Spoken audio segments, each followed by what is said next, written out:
Emmanuel est là.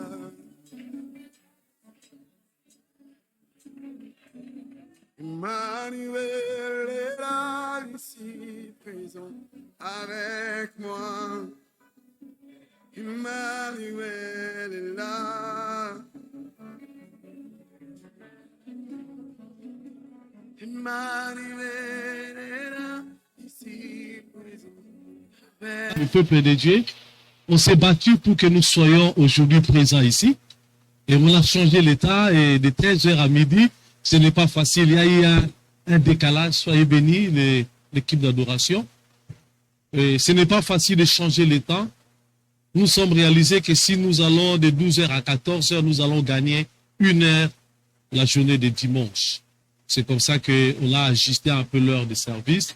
Ça va aller au fil du temps, un premier dimanche, un deuxième, un troisième, jusqu'à ce que tout le monde saura que le culte n'est plus à 13h, mais désormais le culte c'est à midi. Le début a toujours été difficile, mais au fil du temps, nous allons nous accommoder. Le bien-aimé qui nous suit online, nous vous bénissons aussi là où vous êtes. Nous vous saluons dans le nom de Jésus. Nous sommes un ministère francophone de cette église qu'on appelle Abundant Life, basée dans l'État de Maryland, dans la grande ville de Baltimore. Et nous sommes dans la joie que vous soyez parmi nous connectés en train de nous suivre. Nous voulons profiter pour partager la parole de Dieu avec vous là où vous êtes. Soyez connectés et que l'Éternel vous bénisse. Je suis passé par ce témoignage du frère pour élever la gloire de Dieu dans nos vies. La réalité des témoignages, c'est pour élever Jésus dans nos vies. La réalité des témoignages pour dire combien l'Éternel est bon. Ce n'est pas un homme qui peut opérer le miracle. Le sorcier opère le miracle. C'est comme ça que la Bible dit dans les Actes des Apôtres que le Simon qu'on a appelé le magicien, il est allé voir les apôtres pour demander l'onction que les apôtres possédaient. En réalité, les apôtres avaient une onction que lui n'avait pas. Il servait, il opérait le miracle. Le miracle s'opérait tous les jours. Mais le miracle que lui opérait était lié à la magie. Par contre, les apôtres avaient une onction particulière que l'Éternel avait promis et avait accordé à chacun d'eux. Ils ont opéré le miracle. Alors lui, le miracle qu'il opérait, c'est qu'il était un trafiquant. Il vendait le miracle. Aujourd'hui, il y a beaucoup de gens qui sont victimes de cela. Les gens qui achètent des miracles, les gens qui achètent des prophéties. Quelqu'un vient dans ta vie, il te dit des choses et par la suite, il te demande de sceller ces messages, de faire une action de grâce. C'est vrai que Simon le magicien opérait le miracle dans ces cadres-là. Lorsque le miracle s'opère, lui, il montait en gloire. Lorsque le miracle se réalise, lui, il montait en gloire. Mais en réalité, nous, ce que nous faisons, la gloire ne revient qu'à une seule personne. C'est Jésus qui reçoit la gloire. C'est comme ça que nous demandons aux gens d'avoir la possibilité de témoigner. Lorsque le miracle s'opère, il faut que nous ayons la possibilité de témoigner pour que la gloire de l'Éternel monte encore davantage. Nous n'exprimons pas notre gratitude à l'égard d'un homme. Sinon, nous allons le faire. Nous pouvons exprimer la gratitude à l'égard de médecins. Nous pouvons leur dire merci puisque vous nous avez prescrit et nous sommes en bonne santé. Je peux voir quelqu'un, un homme qui m'a fait du bien, je viens auprès de lui, j'exprime ma gratitude. C'est autorisé, c'est bon. Mais la gratitude par excellence, c'est le témoignage que nous rendons à notre Dieu pour le bienfait. Dieu est en train d'opérer le miracle tous les jours. Nous n'achetons rien, dit Maman Solange. Elle est venue ici chanter pour la gloire de l'Éternel. Lorsque nous regardons l'oxygène médical, j'ai travaillé dans le domaine de santé, je peux bien vous dire, quelqu'un que vous avez gardé dans l'oxygène pendant 2 heures, si on vous présente la facture, vous n'avez pas d'idée. L'oxygène médical que vous voyez quelqu'un en train de sillonner avec dans la rue partout, avec quelque chose, une boîte comme ça, il tient, avec l'oxygène médical, ça coûte extrêmement cher. Mais Dieu nous donne de l'oxygène par excellence. Bien filtré. L'oxygène qui n'a pas de fin. Ça ne peut même pas s'arrêter. Mais nous ne savons pas comment revenir auprès de ces dieux pour témoigner. Nous voulons encore profiter pour intensifier le moment des témoignages. Je l'ai dit une fois, même si je mange aujourd'hui, je me réveille le matin, l'Éternel me bénit, j'ai trouvé à manger. J'ai la possibilité de témoigner la bonté de l'Éternel. Ce n'est pas plus que j'ai eu à manger, mais c'est plus qu'il m'a donné aussi de l'appétit. Il y a certaines personnes, ils ont de la nourriture, mais ils n'ont pas d'appétit. Mais par contre, nous, quand il nous donne la nourriture, il nous donne aussi de l'appétit pour que nous puissions manger. Il nous donne la voiture, il nous donne même la force, il donne même le carburant, il donne même l'assurance. Il te donne la maison, il te donne même la possibilité de dormir dans cette maison. Puisqu'il y a des gens qui ont des villas, qui passent les nuits dans les hôpitaux. Ils sont là dans des comas, ils ont fait des années dans des hôpitaux, ils ont des villas. Mais ils ne sont pas à mesure de dormir dans leur villa. Lorsque l'Éternel fait du bien, revenons auprès de lui pour témoigner sa bonté. Amen. Alléluia. C'est comme ça que je voulais interpeller encore à chacun de nous. Nous ne dirons pas que vous êtes orgueilleux. Si vous passez devant pour témoigner, pour dire qu'aujourd'hui j'ai béni l'Éternel, puis je me suis réveillé le matin. Nous n'allons pas dire que vous êtes orgueilleux. C'est normal, puisqu'il y a aussi des gens qui sont allés dormir, ils ne se sont pas réveillés le matin. Nous ne dirons pas que vous êtes orgueilleux si vous dites que j'ai béni l'Éternel, puis j'ai conduit ma voiture de la maison jusqu'ici à l'église. Il y a aussi des gens qui ont démarré la voiture jusqu'en sortant comme ça, il y a eu accident. Il y a eu des gens qui ont démarré des voitures et les voitures ont connu des pannes. C'est comme ça que nous devons tous ensemble accepter tout témoignage qui arrive devant nous. Nous devons témoigner l'Éternel. Il a donné la beauté à chacun de nous. Regardez comment vous êtes tellement beau et belle. C'est l'Éternel qui a donné cette beauté. Même si vous ne maquillez pas, vous ne mettez rien, vous serez toujours beau. C'est l'Éternel qui donne cette beauté. On ne complique pas. L'Éternel donne la beauté. Même pour cette beauté, on doit bénir l'Éternel. Pour les enfants, on doit bénir l'Éternel. Pour le mariage, on doit bénir l'Éternel. Je travaille toute la semaine. Quand j'arrive à la fin, je bénis aussi l'Éternel par mon témoignage. Je vais entrer dans le message, mais laissez-moi revenir à cela pour essayer un peu d'amplifier cette rubrique témoignage. Je suis allé dans une église à Dubaï. À Dubaï, même les chrétiens prient le vendredi. Et c'était le vendredi, le bien-aimé qui m'ont reçu. Alors je leur ai posé la question, y a-t-il une église ici, chrétienne, là où nous pouvons profiter? Moi, je peux profiter de la chaleur pour prier. Ils ont dit, il n'y a pas de problème, nous allons vous amener à l'église. Le vendredi matin, à 10 heures, nous sommes arrivés à l'église. J'ai trouvé, c'est l'unique église à l'époque, chrétienne qui existait vers ces années-là. Je suis entré à l'église en 2013, au moins que je me trompe. Je suis entré dans cette église. J'ai trouvé une grande salle. Il y avait beaucoup de gens, tenus par des Nigérians. Ce sont eux qui étaient des pasteurs dans cette église. Bon, on voulait me présenter comme pasteur. J'ai dit non, ça va. Et je suis venu simplement prier pour que j'ai quelques jours de visite, de tourisme. Alors, je suis entré à l'église. Alors, lorsqu'on a demandé la rubrique témoignage, lorsqu'on a commencé la rubrique témoignage, l'église avait 3 rangées. Il y avait un rangé de l'autre côté, un rangé ici et de l'autre côté, un rangé au milieu. Maintenant, les allées du milieu comme ça, entre les rangées, c'est là que les gens se tenaient pour venir témoigner. Je croyais, je ne sais pas si c'était une vision ou bien c'était une réalité. Lorsque les gens se sont levés pour témoigner, j'ai regardé de la première personne jusqu'à la dernière personne, je me suis dit comment cela va se passer, on va faire combien de temps ici? Je regarde de l'autre côté, je regarde de la première personne jusqu'au fond, je me suis dit, mais nous allons dormir ici avec le témoignage.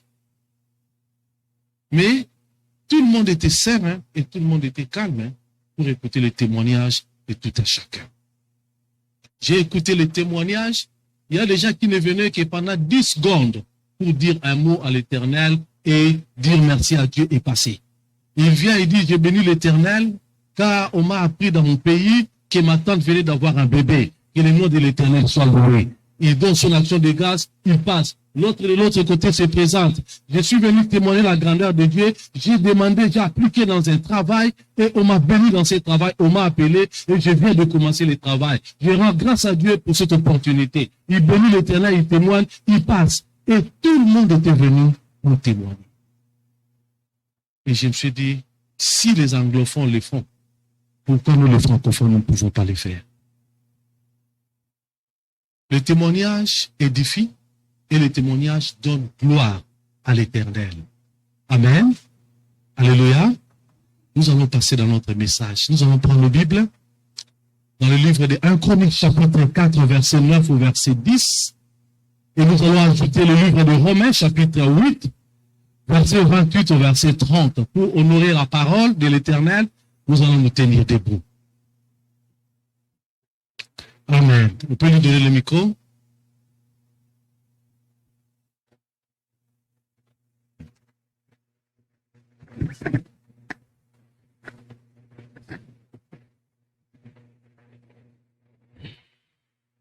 Un Chronique chapitre 4 du verset 9 au verset 10. Jaébet était plus considéré que ses frères. Sa mère lui donna le nom de Jaébet en disant « C'est parce que je l'ai enfanté avec douleur ». Jaébet invoqua le Dieu d'Israël en disant « Si tu me bénis et que tu entendes mes limites et tu étendes mes limites, si ta main est avec moi et si tu me préserves du malheur, en sorte que je ne sois pas dans la souffrance. » Et Dieu accorda ce qu'il avait demandé. Amen. Romains chapitre 8, verset 28 au verset 30.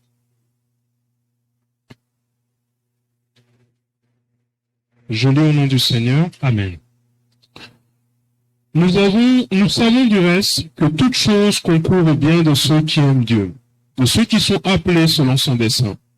Car ceux qu'il a connus d'avance, il les a aussi prédestinés à être semblables à l'image de son Fils, afin que son Fils fût le premier-né entre plusieurs frères. Et ceux qu'il a prédestinés, il les a aussi appelés. Et ceux qu'il a appelés, il les a aussi justifiés. Et ceux qu'il a justifiés, il les a aussi glorifiés. Amen. Que l'Éternel vous bénisse. Nous allons regarder nos places. Alléluia. Je voulais aujourd'hui parler de atteindre l'espace de ta gloire. J'ai dit atteindre l'espace de ta gloire. Alléluia. Atteindre l'espace de ta gloire. La Bible dit dans le livre de Romains que nous venons de lire, au chapitre 8e, au verset 30, et ceux qu'il a prédestinés, il les a aussi appelés. Et ceux qu'il a appelés, il les a aussi justifiés. Et ceux qu'il a justifiés, il les a aussi glorifiés. Et ici, on nous parle de la prédestination, on nous parle de l'appel, on nous parle de la justification de l'Éternel et enfin de la gloire de l'Éternel. 4 choses. Et la finalité de cela, comment l'Éternel peut rendre quelqu'un dans sa gloire. On peut commencer quelque part, mais on finit par la gloire. On peut mal commencer aujourd'hui pour bien finir demain. On peut commencer comme un pauvre pour finir la vie riche. On peut commencer comme quelqu'un négligé que les gens ont négligé, mais pour la finalité que vous viviez dans la gloire. Il y a des gens qu'on a négligés dans la vie. On vous a négligé, vous n'avez pas de la valeur. Dans la famille, vous êtes la personne la plus déconsidérée. J'ai dit déconsidérée. Quand on doit citer les gens, vous n'avez même pas de la place. Vous n'avez même pas de l'espace, on vous donnera même pas une parcelle de responsabilité. On dit celui-ci, nous ne le comptons même pas. Lorsqu'on doit faire intervenir les gens de la famille, on dit que celui-ci, nous ne pouvons même pas, on ne compte pas sur lui. L'Esprit de l'Éternel m'avait parlé depuis le vendredi de cette parole. Ce qui était dans la prière, nous avions essayé un peu de commencer à dire quelque chose là-dessus. Et je voulais aujourd'hui aller plus loin pour que le peuple de Dieu, l'Église, le peuple de Dieu, l'Église famille des enfants de Dieu, profite de ces messages.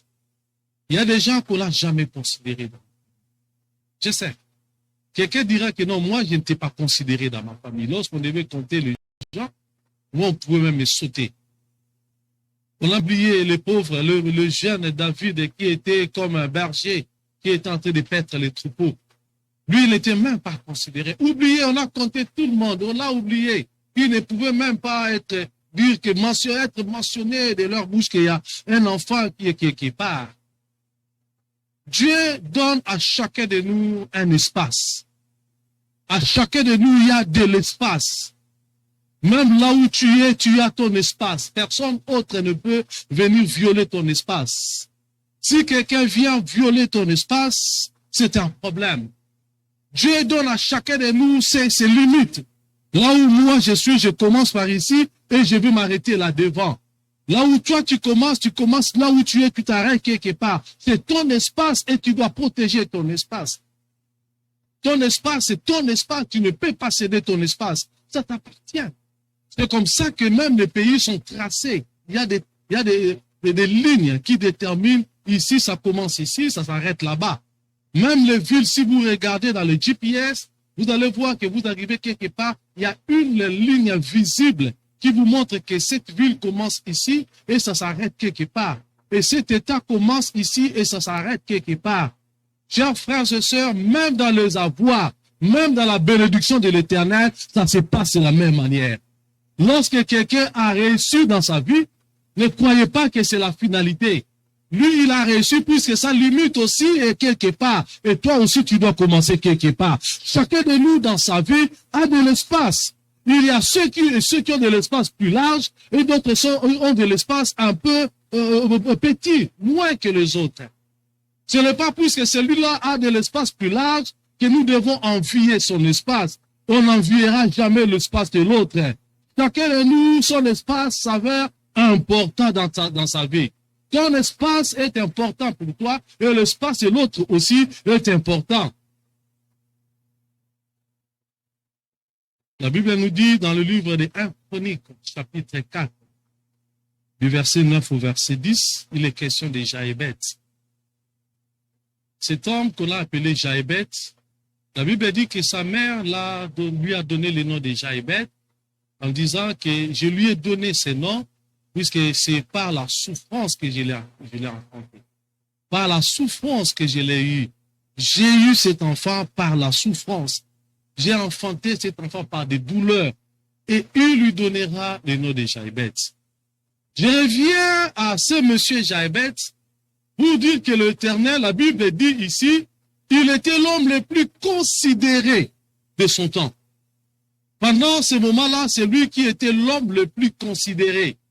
Il n'y a pas quelqu'un qui avait de la considération plus que Jaébet. Il n'y a pas quelqu'un qui, pendant ce temps, était plus que Jaébet. Selon la volonté de notre Dieu, Dieu fait des choses selon lui. Il ne demande pas quelqu'un. Lorsqu'il nous a créés, il nous a créés avec l'égalité. Il a créé tous les hommes avec la même possibilité, avec les mêmes opportunités, avec tout ce que l'homme pourra avoir. Mais quand les choses arrivent, il y a toujours des choses qui arrivent, qui nous créent ces différences. Et la Bible dit que la mère dira que je l'ai enfanté avec beaucoup de douleur. Lorsqu'il a compris que sa vie n'était pas n'importe quelle vie, il avait compris puisque la maman a déclaré, je lui ai donné le nom de Jaébet, puisque c'est avec beaucoup de douleur que moi je l'ai enfanté. Et par conséquent, Jaébet devait être quelqu'un qui devait être aussi éveillé. Il dit que ma vie diffère des autres. Même une mère qui enfante, qui accouche, dira que cet enfant, lorsque je l'ai eu, c'est avec beaucoup de facilité. D'ailleurs, quand j'avais la grossesse de celui-là, je n'étais même pas de salive. Le papa peut même témoigner en disant que quand cet enfant était dans le ventre, on dormait tranquillement. Il n'y avait pas de dérangement. Mais celui-là, ou celle-là, sa grossesse, ça nous a fait du mal. On s'est réveillé chaque fois la nuit. On partait toujours à l'hôpital. Moi, j'ai des témoignages. Je peux bien témoigner autant que je peux. Parce que je connais, on est passé par là. Chaque enfant naît différemment. Et chaque enfant grandit différemment. Lorsque nous grandissons, chacun de nous grandit avec ses problèmes. Chacun de nous grandit avec ses difficultés.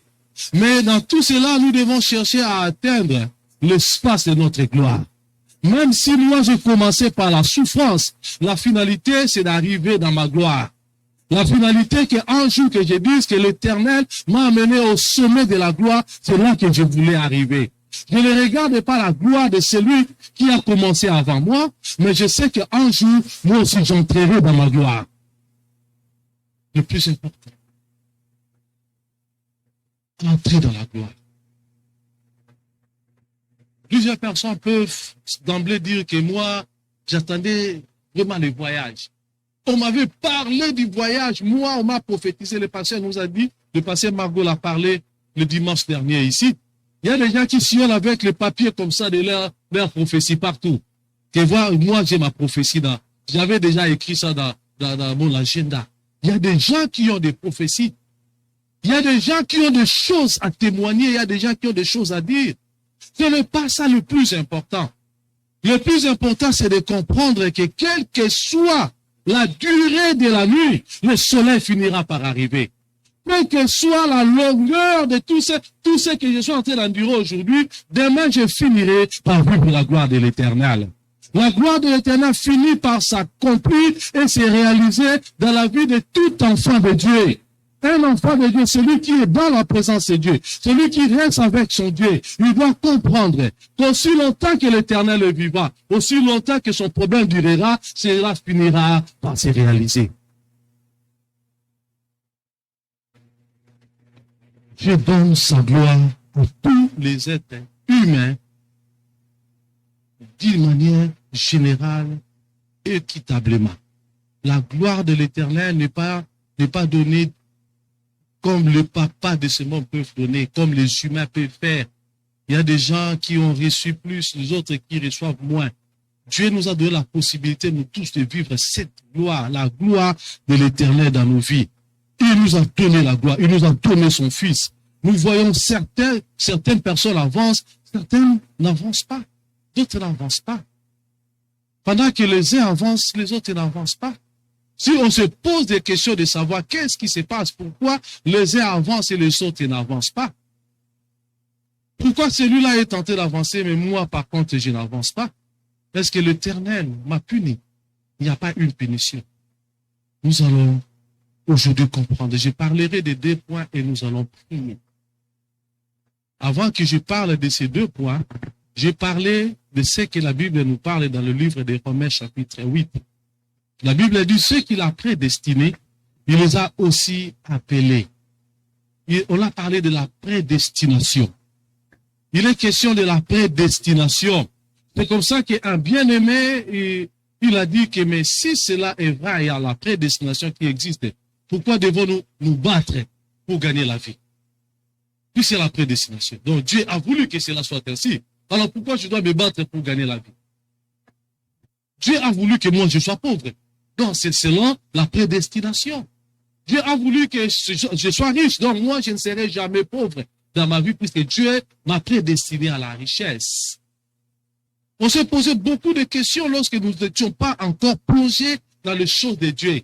La prédestination existe. On nous a déjà dit, on a prophétisé sur nos vies.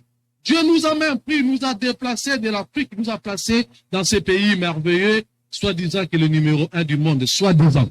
Numéro 1 du monde, soi-disant. Il nous a placés dans ces pays, puisqu'il a voulu que nous soyons ici. Par contre, les autres, il les a placés dans d'autres pays. Il a placé chacun de nous dans son espace. Nous, notre espace, c'est là où nous trouvons aujourd'hui. Ton espace, c'est là où tu te situes aujourd'hui. Alors, si cela était dans la prédestination, Dieu voulait que tu aies ton espace selon la prédestination. Selon la prédestination, chacun de nous a son espace. Mais le plus important est de savoir comment je gère mon espace et comment je peux utiliser mon espace afin d'atteindre la destinée. C'est ça le plus important. Comment je peux utiliser mon espace afin de vivre ma gloire? Comment je peux utiliser mon espace pour ne pas regretter demain? Comment je peux utiliser mon espace pour ne pas enfuir les autres? La prédestination, c'est ce que Dieu a prévu pour toi. Et chacun de nous en a. Personne n'en manque. Et ceux que Dieu a prédestinés, la Bible nous dit, il les a aussi appelés. Les appelés sont aussi justifiés. Dieu, c'est celui qui nous appelle à la prédestination. Il nous donne à chacun de nous. Et lorsqu'il nous donne à chacun de nous, il nous aide aussi à être appelés par lui. Lorsqu'il appelle, l'Éternel appelle chacun de nous par son nom. Ma mère avait 5 enfants. Elle a 5 enfants. Mais des fois, quand elle devait appeler celui-ci, vous allez voir, c'est le nom d'une autre personne qui sort. Mais vous vous posez des questions, mais la personne que vous êtes en train d'appeler n'est pas là. C'est lui-ci que je suis en train de chercher. Chez les humains, ça peut arriver. Lorsque je dois appeler telle personne, la bouche peut commettre un accident et j'appelle une autre. Mais auprès de l'Éternel, des milliers et des milliers et des milliers que nous sommes, il appelle chacun de nous par son nom. Donc c'est comme ça que l'Éternel appelle. Lorsqu'il a appelé telle personne, il a appelé par son nom. Lorsqu'il a appelé tel autre, il a appelé par son nom. Et en appelant ses enfants, il les justifie également afin qu'ils sentent tous dans la gloire. La gloire de l'Éternel est disponible pour chacun de nous. Lorsqu'il l'a appelé, il a justifié. Le justifié, il est aussi fait du bien. Il a prévu la gloire qui ne va pas s'éteindre aujourd'hui. Voilà pourquoi je voulais prendre les 2 points d'aujourd'hui. Comment entrer dans sa gloire? Comment quelqu'un peut entrer dans sa gloire? Puisqu'on ne sait pas comment on peut entrer dans la gloire. La gloire existe. Il y a des gens qui sont allés toucher pour entrer dans la gloire. Il y a des gens qui ont consulté les magiciens, les marabouts, les occultistes pour entrer dans leur gloire. Il y a un homme de Dieu que j'ai connu, je le connais jusqu'à aujourd'hui, que je connais, que je parle du présent. Il est arrivé dans un pays africain, le Mali, et il était logé avec un marabout à côté. Et le marabout lui dit, si tu veux entrer dans ta gloire, tu veux vivre la gloire dans ton ministère, viens, je vais moi t'aider. Je vais te donner quelque chose et quand tu iras dans ton église, tu vas brûler et la fumée, les gens vont respirer, c'est là. Et par conséquent, les gens vont venir à l'église. Là, tu vas vivre la gloire dans ton ministère. Le ministère va monter. Tu te dis vraiment que voilà, mon ministère devient un ministère grand, un ministère puissant. Les gens parlent de moi. Une autre personne peut se décider aujourd'hui d'aller toucher sur le fétiche afin de prendre ce qu'il désirait avoir. Il y a même des gens pour prendre une femme, ils sont allés trouver le marabout. Ils sont allés trouver les occultistes, les satanistes, les sorciers, les féticheurs, afin d'aller convaincre une femme. Il y a des gens pour même un petit business, pour avoir, pour monter dans le business, ils sont allés consulter le monde des ténèbres. Qui te dit que le monde des ténèbres donne? Il n'y a que Dieu qui donne. Il n'y a que Dieu qui peut donner la gloire. Il n'y a que Dieu qui peut donner le succès. Il n'y a que Dieu qui peut donner l'intelligence. Il n'y a que Dieu qui peut donner une belle femme. Il n'y a que Dieu qui peut donner de l'argent.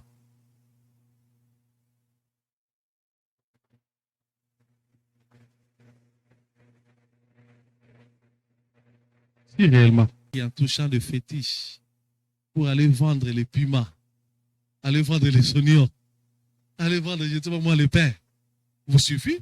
Moi, je vous demanderai de toucher le fétiche et commencer à voler sans avion comme ça dans les vides. C'est ce qui est intéressant. Puisque vous allez finir la vie comme tout le monde. Si réellement pour être dans la gloire, il faut aller toucher sur le fétiche, je dirais ouvertement qu'il ne faut pas le faire. Nous sommes tous créés à l'image de l'Éternel. Et nous tous, nous avons la possibilité d'entrer dans la gloire. Comment entrer dans la gloire? Comment quelqu'un peut-il entrer dans la gloire? La question est posée à chacun de nous. Comment moi, un enfant de Dieu, je viens le dimanche à l'église, je prie, même dans ma maison, je prie, mais je n'arrive pas à entrer dans ma gloire. Comment je peux entrer dans ma gloire? Job chapitre 42, du verset 10 au verset 17. Amen. L'Éternel rétablit Job dans son premier état, quand Job eut prié pour ses amis, et l'Éternel lui accorda le double de tout ce qu'il avait possédé. Les frères, les sœurs, les anciens amis de Job vinrent tous les visiter, et ils mangèrent avec lui dans sa maison.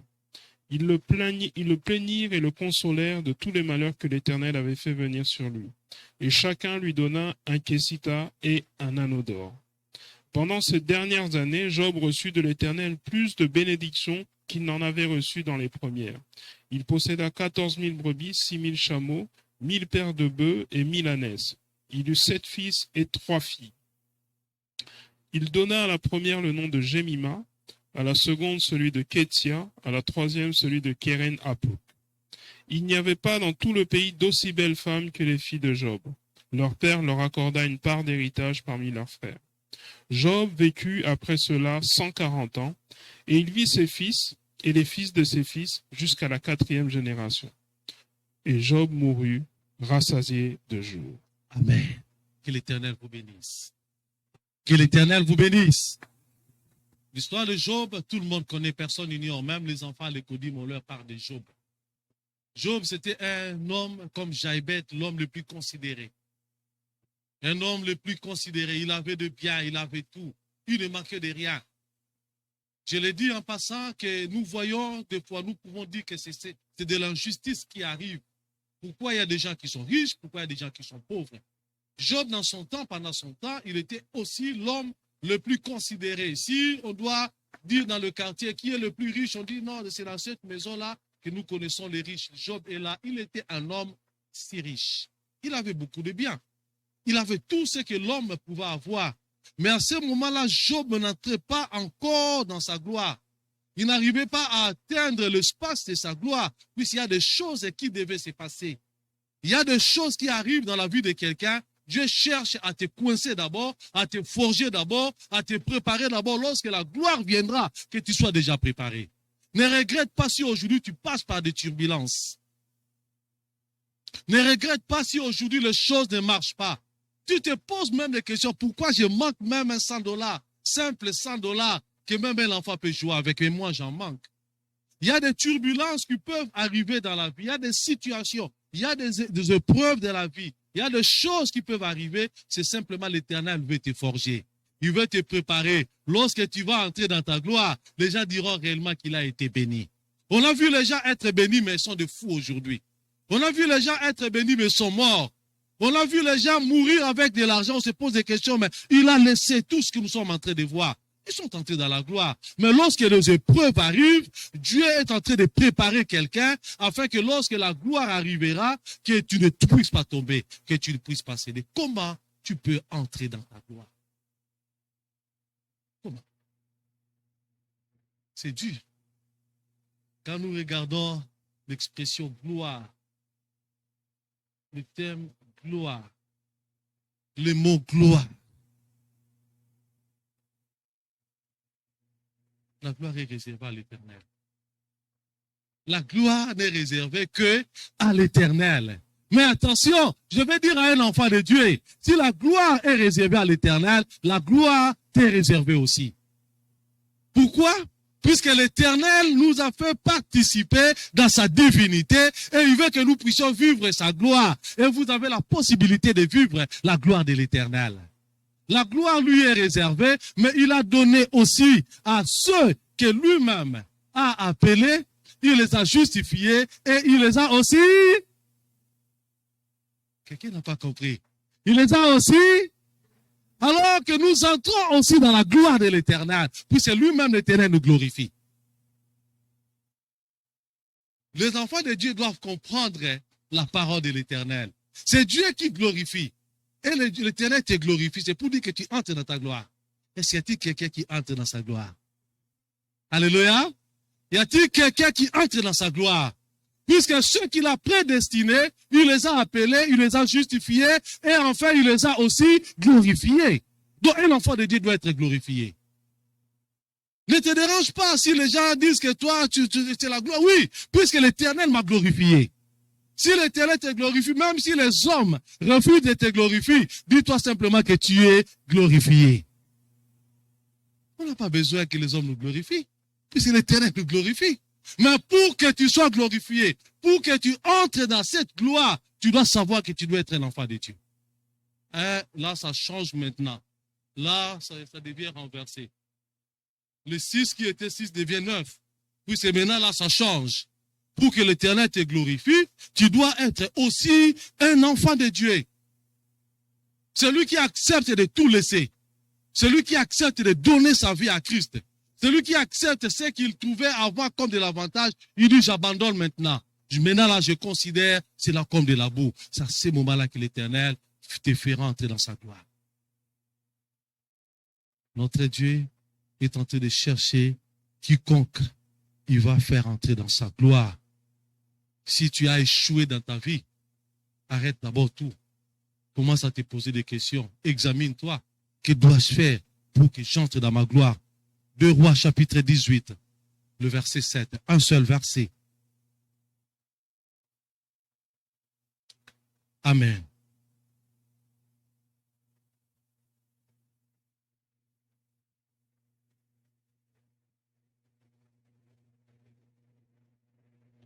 il ne lui fut plus assujetti.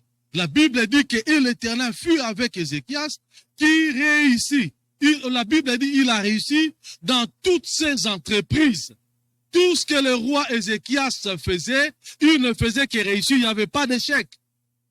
Dans tout ce qu'il faisait, il fait ici, il réussit. Il fait de l'autre côté, il réussit. Et tout ce qu'il faisait, même dans le bataille, il était toujours victorieux. Pourquoi? C'est puisque l'Éternel a fait entrer son serviteur jusque dans sa gloire. Il a vu sa gloire. Prenons le deuxième point. On va avancer. Pourquoi certaines personnes n'entrent pas dans leur gloire? Si les uns entrent dans leur gloire, les autres n'entrent pas dans leur gloire. Ce n'est pas tout le monde qui mourra riche. Il y aura, jusqu'à ce que Jésus viendra, nous aurons les riches et nous aurons aussi des pauvres. Nous aurons les malades, nous aurons aussi les gens qui seront en bonne santé. Nous aurons les gens qui pleurent, nous aurons les gens qui adorent. Nous aurons tout le monde au milieu de nous. Jusqu'à ce que le monde restera monde, jusqu'à ce que Jésus viendra, il y a des gens qui n'entreront pas dans leur gloire. Ce n'est pas que tout le monde doit entrer dans la gloire. Sinon, Dieu ne sera pas Dieu. Il y a des gens qui vont rester là. Le diable lui-même, il ne va jamais se repentir. Il ne va jamais changer. Il restera diable. Lucifer restera Lucifer tant que le monde est monde jusqu'à ce que Jésus viendra. Et tant qu'il existe, il y a aussi des gens qui iront en enfer avec lui s'ils ne se convertissent pas aujourd'hui. Si Jésus revient aujourd'hui, il y a des gens qui vont partir aussi avec Lucifer dans le feu éternel. Genèse chapitre 39, du verset 1er au verset 6. Je lis au nom du Seigneur. Amen. On fit descendre Joseph en Égypte, et Potiphar, officier de Pharaon, chef des gardes égyptiens, l'acheta des Ismaélites qu'il y avait fait descendre. L'Éternel fut avec lui et la prospérité l'accompagna. Il habitait dans la maison de son maître, l'Égyptien. On s'arrête d'abord là. On s'arrête d'abord là. Restez debout, Papa Serge. La Bible dit, l'Éternel fut avec lui et la prospérité l'accompagna. La prospérité a accompagné Joseph. Et la Bible dit, il habitait dans la maison de son maître. On peut continuer. Son maître vit que l'Éternel était avec lui et que l'Éternel faisait prospérer entre ses mains tout ce qu'il entreprenait. Joseph trouva grâce aux yeux de son maître, qui l'employa à son service, l'établit sur sa maison et lui confia tout ce qu'il possédait. Dès que Potiphar lui établit sur sa maison et sur tout ce qu'il possédait, l'Éternel bénit la maison de l'Égyptien à cause de Joseph, et la bénédiction de l'Éternel fut sur tout ce qui lui appartenait, soit à la maison, soit au champ. Il abandonna aux mains de Joseph tout ce qui lui appartenait. Il n'avait avec lui que d'autres soins que celui de prendre sa nourriture. Or, Joseph était beau de taille et beau de figure. Amen. Amen. Alléluia. Une histoire que tout le monde connaît. Une histoire que tout le monde connaît parfaitement. Joseph, la Bible dit que partout là où il partait, la prospérité l'accompagnait. Il vient dans la maison de tel frère, la prospérité l'accompagne. Il entre dans telle famille, la prospérité l'accompagne. Donc c'est pour dire que partout là où il était, la prospérité était avec lui.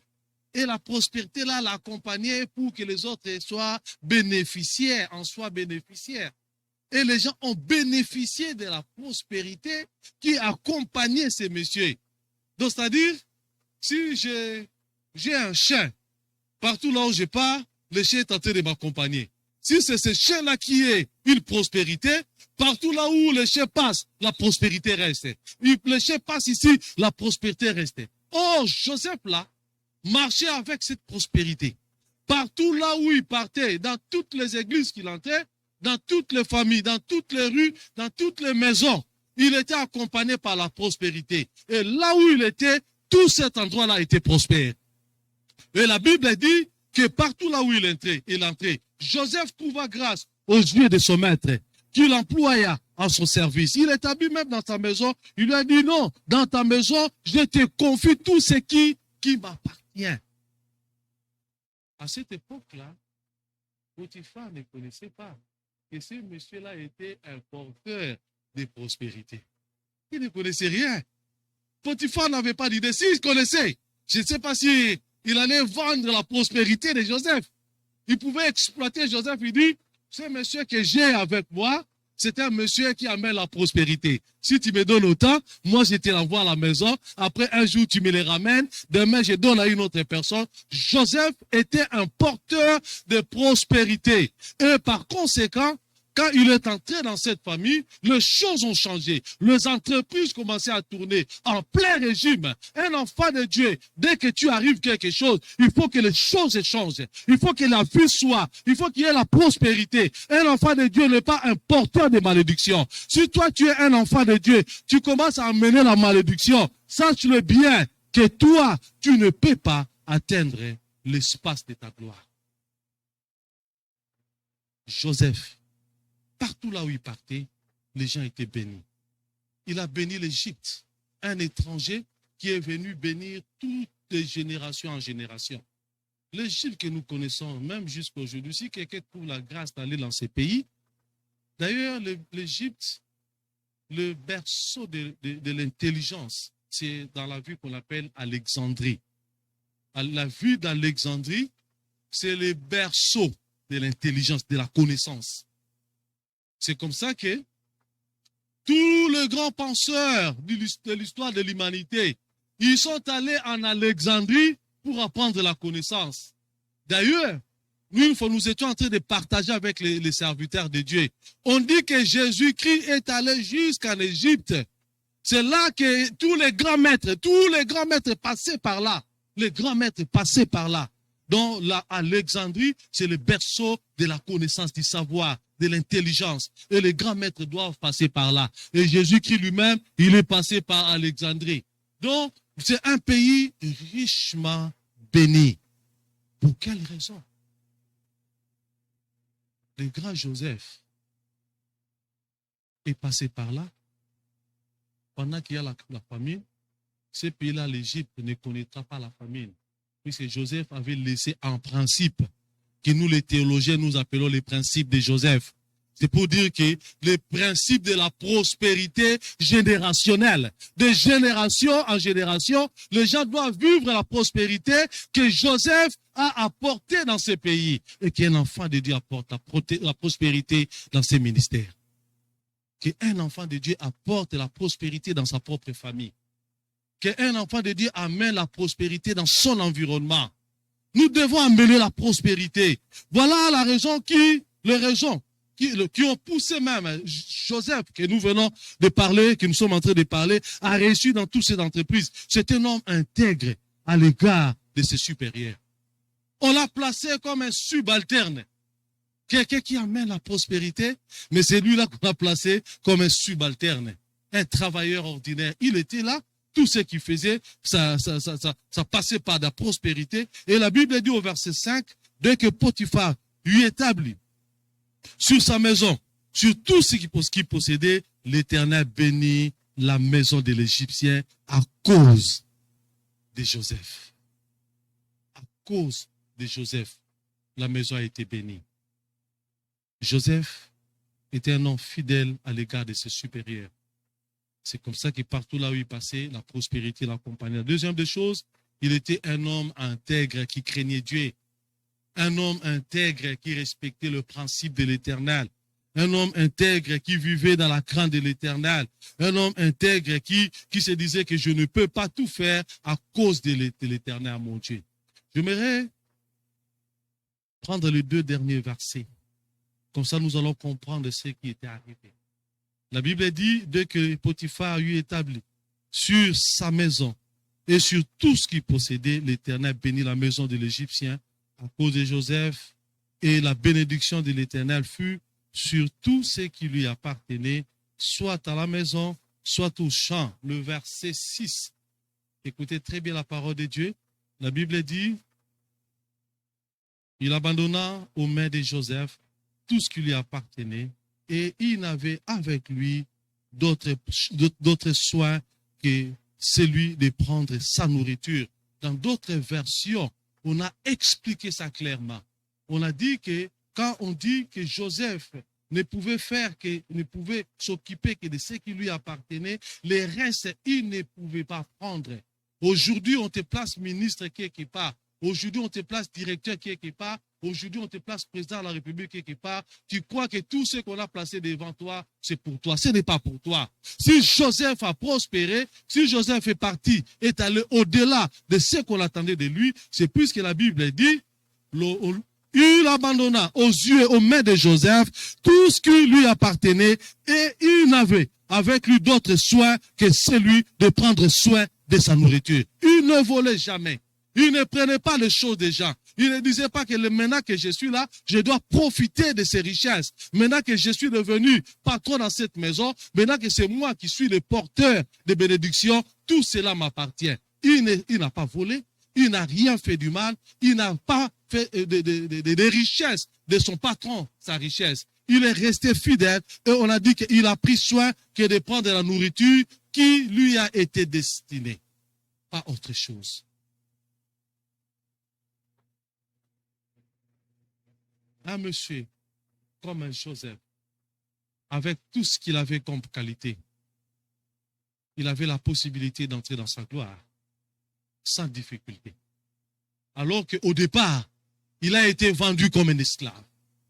Alors qu'au départ, c'est un monsieur qu'on a déjà rejeté. Alors qu'au départ, on n'a même pas tenu compte de lui. Mais alors que ce monsieur, devant lui, dans son espace, lui permettait d'entrer dans sa gloire. Il savait comment utiliser son espace. Il savait comment utiliser ses limites afin d'entrer dans sa gloire. Si tu ne sais pas comment tu peux utiliser ton espace, tu n'entreras jamais dans ta gloire. Si tu ne sais pas comment utiliser ce que l'Éternel t'a donné, Dieu a donné à chacun de nous des capacités. Dieu a donné à chacun de nous des capacités. Il y a des prophètes parmi nous ici. Il y a des prophètes qui se cachent. Il y a des gens qui reçoivent des visions chaque soir. Quand ils dorment, ils reçoivent des visions. Il y a des gens que Dieu a donné des capacités au-delà des capacités que nous les autres nous avons. Mais ils n'arrivent pas à exploiter leur espace pour entrer dans la gloire. Si pour entrer dans ta gloire, ça se demande simplement de laisser le péché, abandonner le péché, tu vas entrer dans la gloire. Une chose que tu dois attendre. Et pour que j'entre dans ma gloire, tu dois abandonner le péché. Et tu vas entrer dans la gloire. Si pour entrer dans ta gloire, tu vas te dire que non, moi je préfère être esclave dans la maison de l'Éternel pour arranger les chaises et ça me permettrait d'entrer dans la gloire. Fais-les. Si rentrer dans la gloire, ça te demande simplement que tu sois un intercesseur quelque part, tu entreras dans ta gloire. Fais-les. Entrer dans la gloire demande beaucoup de privations et beaucoup de sérieux. Joseph avait beaucoup de privations et c'était un homme qui était discipliné et cela lui a permis d'entrer dans sa gloire. Si tu n'arrives pas à atteindre ton espace, si tu n'arrives pas à aller dans l'espace de ta gloire, je te le dis aujourd'hui, vérifie très bien ta vie. Vérifie très bien. Nous tous, nous touchons le même salaire. Pourquoi il y a certaines personnes qui montent, les autres ne montent pas? Nous tous, nous sommes dans ces pays, dans le même coin, dans la même ville. Nous venons, nous tous, de l'Afrique. Pourquoi certaines personnes peuvent dire que je suis vraiment bien, mais une autre personne dirait que je me recherche encore? Pourquoi nous tous, nous recevons la même parole, le même serviteur qui passe ici, mais il y a des convertis et les non-convertis? Qu'est-ce qui se passe? Nous recevons la même parole, nous lisons la même Bible. Mais pourquoi il y a des convertis et les non-convertis? Si tu as encore, s'il y a quelque chose encore que tu dois revoir, arrête un peu tout. Essaie un peu d'examiner ta vie. Nous devons à un certain moment tout arrêter. On doit faire comme Josué il a fait. Il a dit que le soleil s'arrête à Gabaon et la Bible dit que le soleil s'est arrêté. Il faut à un certain moment que nous déclarons que non, que la vie s'arrête un peu. Une semaine, je ne bouge pas. Je dois d'abord m'interroger moi-même. Qu'est-ce qui se passe dans ma vie? Si tu n'arrives pas à entrer dans ton espace, d'entrer dans ta gloire alors que tu as de l'espace, pose-toi la question, qu'est-ce qui se passe? Tu as certainement des choses à corriger. Tu as des choses à corriger. Je vais dire à quelqu'un aujourd'hui, ton espace t'appartient. Je vais dire à quelqu'un aujourd'hui, ton espace te permet d'arriver dans ta gloire. Quelqu'un à qui on a donné le champ. L'autre côté, on a donné aussi le champ, le même hectare. On dit allez exploiter. Celui-ci est tenté de prospérer, mais l'autre n'avance pas. On vous a donné le même matériel. On vous a donné le même produit. Mais qu'est-ce qui fait que l'autre, l'un, monte, toi tu ne montes pas? Pose-toi la question. S'il y a des choses à corriger, prends le temps de commencer à corriger. 1 Samuel, chapitre 18, le verset 5. Amen. Envoyé Saül. Mhm. Il fut mis par Saül à la tête des gens de guerre, Mhm. et il plaisait à tout le peuple, même aux serviteurs de Saül. Même aux serviteurs de Saül, il ne faisait que plaire à tout le peuple. Et partout là où il passait, il n'y avait que le bien, il n'y avait que le succès. Il n'y avait que le succès. Partout où la vie était, il vient ici, tout était bien, tout était bien. Bien-aimé dans le Seigneur. Même si les gens te voient, tu es fini. Moi, je dis qu'au jeu de l'Éternel, tu n'es pas encore fini. Même si les gens disent que la maladie que tu as là, les médecins ont déjà déclaré. Ils ont dit que c'est fini. Je dis que tu réussiras. Même dans cette maladie-là, l'Éternel te bénira. Il va te visiter, il te guérira. Et non, un monsieur comme Abraham. Les yeux des hommes, la compréhension de l'homme, l'entendement de l'homme ne pouvait pas comprendre que Abraham, comme il était là, il pouvait être appelé le père de multitudes. Bien-aimé dans le Seigneur, je te dis, même si les gens voient en toi la pauvreté, l'Éternel voit la richesse en toi. La Bible dit même que Lazare, le pauvre, on a dit que le pauvre Lazare, c'est comme ça qu'on l'a appelé. C'est l'expression qu'on a utilisée, le pauvre Lazare. Il était pauvre au vu des gens, mais au vu de l'Éternel, il était un riche à côté d'Abraham. Même si les gens te considèrent comme un vaurien, auprès de l'Éternel, tu as de la valeur. Même si les gens croient que comme tu es là, tu es déjà mort. La Bible dit que Lazare, l'Éternel avait dit que non, il n'est pas encore mort, tu dois encore vivre. Chers frères et sœurs, un monsieur comme David, et partout là où il allait, même si on le déconsidérait, mais lui, aux yeux de l'Éternel, il avait de la valeur. Qu'un enfant de Dieu comprenne aujourd'hui, pour atteindre, pour entrer, pour découvrir ta gloire, tu dois savoir que Dieu a placé pour toi ton espace et que tu dois l'utiliser. Que Dieu bénisse sa parole. Nous allons nous mettre debout. On va prier. Il n'y a pas question de dire que pour moi c'est fini. J'ai encore la possibilité, car l'Éternel m'a donné de l'espace. Mon espace est mon espace.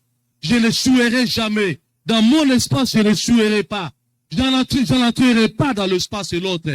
Commence à prier avec moi. Dis-toi simplement, Père, je vais utiliser mon espace pour entrer dans ma gloire. Prions au nom de Jésus. Père, aide-nous à entrer dans notre gloire. Moi, je vais entrer dans ma gloire. Les gens peuvent me voir petit, mais toi, tu me vois grand. Les gens peuvent me voir pauvre, mais toi tu me vois riche. Les gens peuvent me voir comme si je connais rien, mais devant toi, j'ai de la valeur. Je vais entrer dans ma gloire. Je vais entrer dans ma gloire. Je vais vivre la gloire de l'Éternel dans ma vie. Je vais vivre la gloire. Dis à ton Dieu que tu veux vivre la gloire et que tu vives la gloire de l'Éternel. Jaébet était un homme le plus considéré, mais lorsqu'il a compris que le problème devait arriver, la Bible dit qu'il s'est approché de l'Éternel. On l'a touché, on l'a enfanté avec douleur. Et c'était déjà le problème. Pour vivre sa gloire, il devait s'approcher de la présence de Dieu et commencer à prier. Prier à Dieu. Tu as de l'espace. Tu dois entrer dans ta gloire.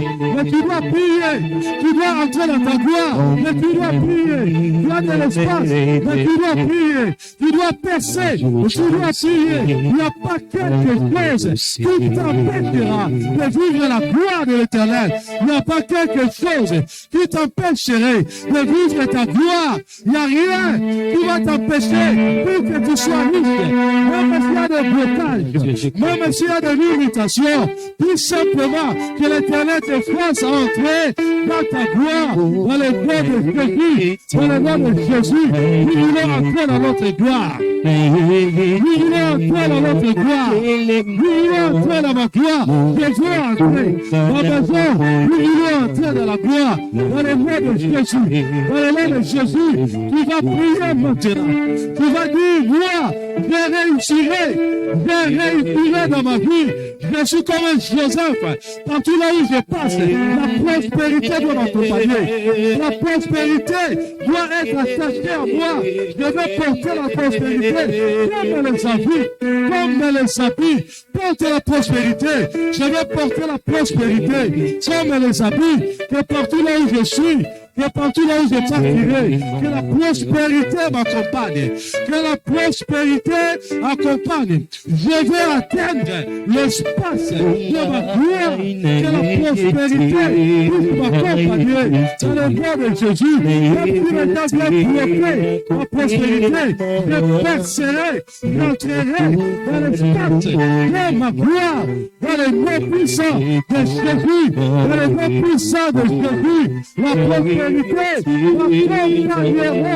m'accompagnera partout là où je serai.